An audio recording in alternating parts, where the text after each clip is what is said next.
કચ્છ જિલ્લામાં શિક્ષણ વિભાગ દ્વારા વહીવટી પારદર્શિતા અને ત્વરિત કામગીરીનું એક પ્રેરણાદાયી ઉદાહરણ પૂરું પાડવામાં આવ્યું છે.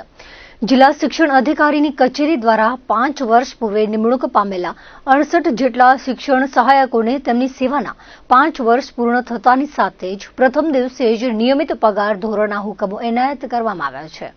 સામાન્ય રીતે સરકારી પ્રક્રિયાઓમાં સમય લાગતો હોય છે, પરંતુ કચ્છ જિલ્લામાં આ કામગીરી જે દિવસે 5 વર્ષ પૂર્ણ થયા તે જ દિવસે પૂર્ણ કરી દેવામાં આવી હતી, જે કદાચ સમગ્ર રાજ્યમાં પ્રથમ ઘટના છે.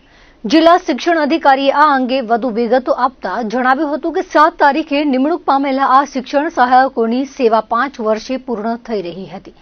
કર્મચારીઓને તેમના હકનો લાભ વહેલી તકે મળે તેવા ઉમદા હેતુથી શિક્ષણ વિભાગની ટીમે રાત દિવસ મહેનત કરીને આ હુકમો તૈયાર કર્યા હતા. હવે આ તમામ કર્મચારીઓ આવતીકાલથી પોતાની શાળામાં પૂર્ણ પગારદાર શિક્ષક તરીકે ફરજ બજાવશે, જેના કારણે સમગ્ર જિલ્લાના શૈક્ષણિક આલમમાં ખુશીનો માહોલ જોવા મળી રહ્યો છે. આ ઉપરાંત કચેરીમાં ઉત્કૃષ્ટ કામગીરી કરનાર 3 આસિસ્ટન્ટ એજ્યુકેશન ઇન્સ્પેક્ટરને વર્ગ 2 માં બઢતી મળતા તેમનું સન્માન કરવામાં આવ્યું હતું.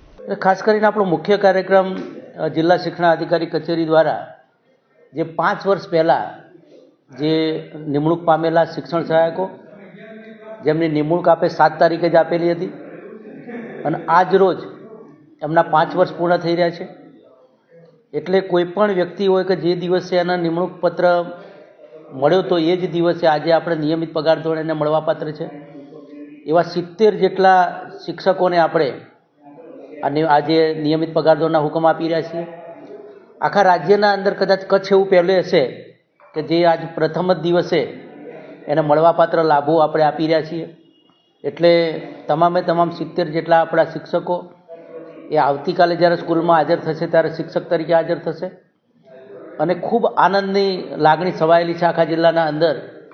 અને એના અંદર મહેનત અમારી ટીમે કરી છે કે સમગ્ર અમારી ટીમ એમણે રાત દિવસ સુધી જાગીને પણ આ હુકમો તૈયાર કરવાની કામગીરી કરી છે. એટલે સમગ્ર મારી ટીમને અમે અભિનંદન આપીએ છીએ.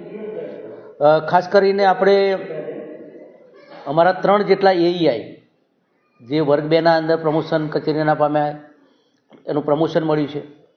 એટલે કચેરીમાં એમણે ખૂબ ઉત્કૃષ્ટ 4-5 વર્ષ કામગીરી કરી હતી. એટલે એ વર્ગ 2નું એમને પ્રમોશન મળતા એમને સન્માન માટેનો કાર્યક્રમ પણ રાખવામાં આવેલો હતો.